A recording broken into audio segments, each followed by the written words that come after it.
ওচৰ চুবুৰীয়াই বহু কথা কৈছে বুলি কৈছে যে ৰমেন বৰুৱা জীয়াৰীয়ে খুব অশ্লীল গালি গালাজ কৰে তেনেকুৱা এইবিলাক কোৱা নাই মই এইবিলাক নাজানো এইবিলাক মই ক'বলৈ নাযাওঁ এইবিলাক কথা ওচৰ চুবুৰীয়াই যদি কিবা কৈছে মই এইবিলাক নাজানো আপুনি কালি খুব অন্তৰ দুখত কৈছিল যে মই মুখ খুলিম আৰু দীপেন বৰুৱাই খোলাটো প্ৰয়োজন যিহেতু চিৰকেছিল এনেই ক'ব পাৰোঁ মই এনেই কৈ দিব পাৰোঁ তেনেকৈ মুখ খুলিম বুলি মুখ খুলিব মই বেছিকৈ নাজানো ঘৰুৱা কথা মই ইমান কি খুলিম আৰু খুলিবলৈ একো নাই তেনেকৈ খুব আছে নাই দীপেন দা ক'বলগীয়া দুখ লাগিছে কাৰণে খুলিম বুলি এনেই কৈ দিলোঁ হয়তো কিবা কাৰণত মোৰো এইকেইদিন ব্ৰেইনে কাম কৰা নাই ভালকৈ সেইটোৱে কথা কিন্তু আপুনি কালি আৰক্ষীকো বহু কথা কৈছে কেনেকুৱা কথা ঘৰৰ যিবিলাক ধৰক ৰমেন দা পাৰিবাৰিক অশান্তিত আছিল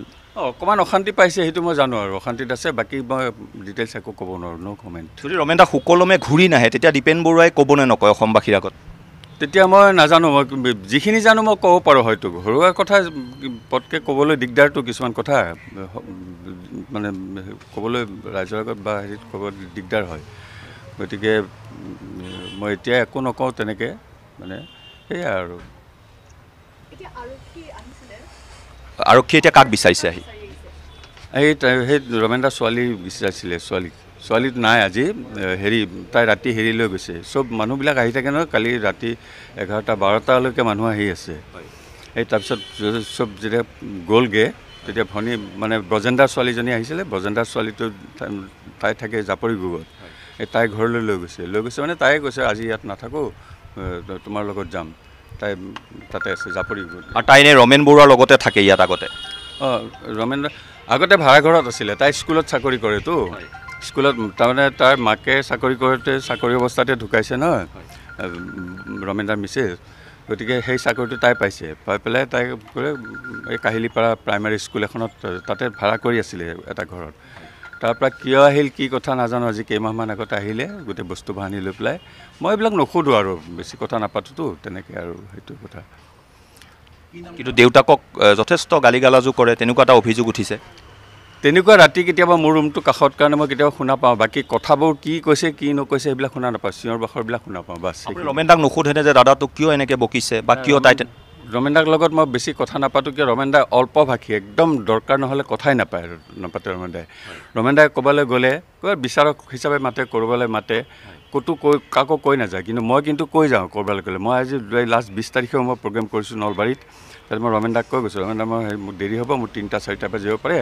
দৰ্জাবিলাক বন্ধ নকৰিবি দেই মই নলবাৰীলৈ যাম মোৰ প্ৰগ্ৰেম আছে তেনেকৈ মই কৈ যাওঁ কিন্তু ৰমেন দাৰ নেচাৰটো একেবাৰে বেলেগ সি ঘৰৰ আমাৰ 9জন ভাই ককাৰ ভিতৰত একেবাৰে অল্পভাষী মানুহ চবেই জানে মানে কথা খুব কম কয় দৰকাৰ নহ'লে কথাই নকয় তেনেকুৱা ধৰণৰ মই কিবা এটা ক'লে মূৰটো খালি দুপিয়াব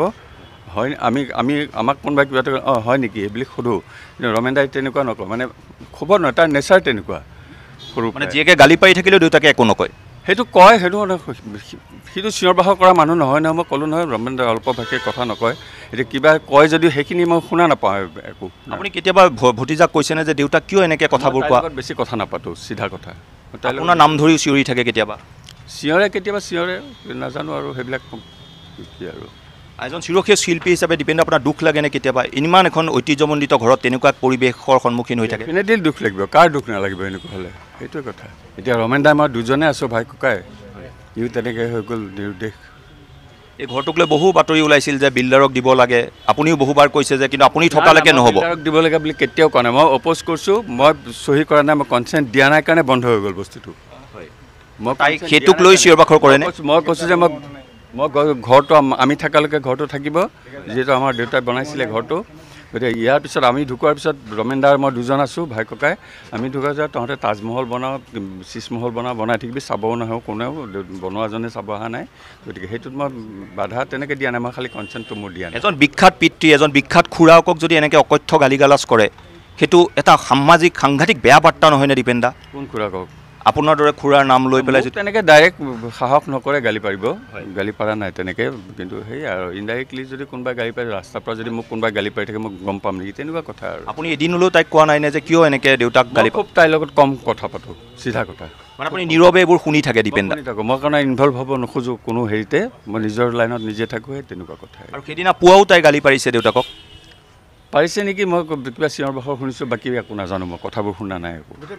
ৰমেন দাই আপোনাক এদিনো একো কোৱা নাই নে যে তাই এনেকৈ গুচি গ'ল তাই এনেকৈ মোক গালি ৰমেন দাই কথা নকয় দৰকাৰ নহ'লে কথাই নকয়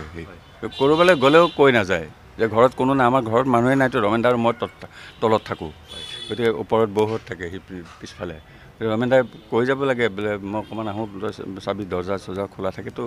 সেই তেনেকুৱা ধৰণৰ কথাও নকয়। ৰমেন দা মানে চবেই জানে অল্পভাষী, যোনে ৰমেন দাক হাৰে সিমজুৱাই জানে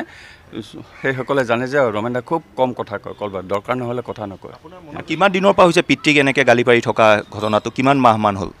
সেইটো নাজানো মই, মাহ হিচাপ মই হিচাপ কৰি নাথাকোঁ, কেতিয়াবা সিহঁতৰ কিবা লাগি থাকে ৰুমত, সেইবিলাক শুনো আৰু সেয়াই, বাকী কথাবিলাক কি শব্দবিলাকো মই বুজি নাপাওঁ। একো পোৱা নাই মই তেনেকৈ।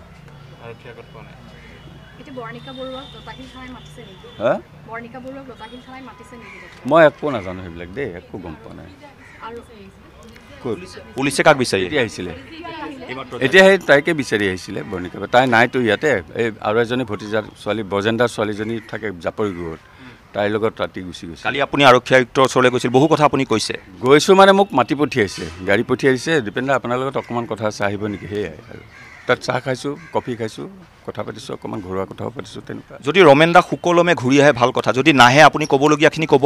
মই ক'বলগীয়া মোৰ তেনেকুৱা বিশেষ নাই, সময়ত দেখা যাক কি কি হয় কি নহয়, তাৰপিছত অঁ এতিয়া কিন্তু মইতো ছুইচাইড কৰাটো মই ভাবিব নোৱাৰোঁ। ৰমেন দাৰ নিচিনা মানুহ ছুইচাইড বোধ কৰা নাই মোৰ মতে। নাই ক'ৰবাত আছে চাগে, মনৰ দুখত ক'ৰবাত আছে, ক'ৰবাত আছে তেনেকুৱা আৰু ভাবিছোঁ। মোৰ মনৰ কথাটো সেইটোৱেই আৰু। সেইদিনা পুৱা ওলাই যোৱাৰ আগমুহূৰ্তত আপোনাৰ কথা হৈছিল নে ৰাতিপুৱাৰ ভাগত? নাই কথা কোৱা নাই।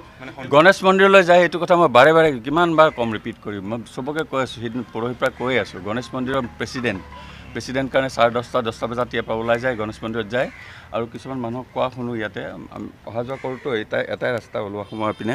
জংঘলবাৰী, ৰমেন দাৰ কোনোবা বিচাৰি আহিলে এনেই কথা পাতে, আপুনি ক'ত যায়? মই গণেশ মন্দিৰৰ পৰা। সদায় যায় নেকি? মই যাব লাগে, মই প্ৰেচিডেণ্টটো তাতে, চহী তহীবিলাক মোৰ নহ'লে বেংকৰে হওক কিবা হওক মোৰ চহী লাগে ন প্ৰেচিডেণ্টৰ, সেইকাৰণে মই ডেইলি যাব লাগে। আৰু ভালে লাগে দিয়া, তাতে গৈ প্ৰায় 10জন মানুহকো লগ পাওঁ, আৰু হেৰি চাহ পানী খাই অকণমান ৰেষ্ট লৈ 12টামান বজাত গুচি আহে। সেইটোৱে ৰুটিন আৰু ৰমেন দাৰ। 12টা 12:30 ভিতৰত ঘৰ আহে, আকৌ অকণমান ভাত পানী খাই ৰেষ্ট লৈ গধূলি অকণমান ওলাই যায়, কিন্তু অকণমান বহে, তেনেকুৱা। বেলেগে ভাত পানী খায় আপোনালোকে? আমাৰ চব বেলেগ, চব কিটচেন বেলেগ। ৰমেন দাৰ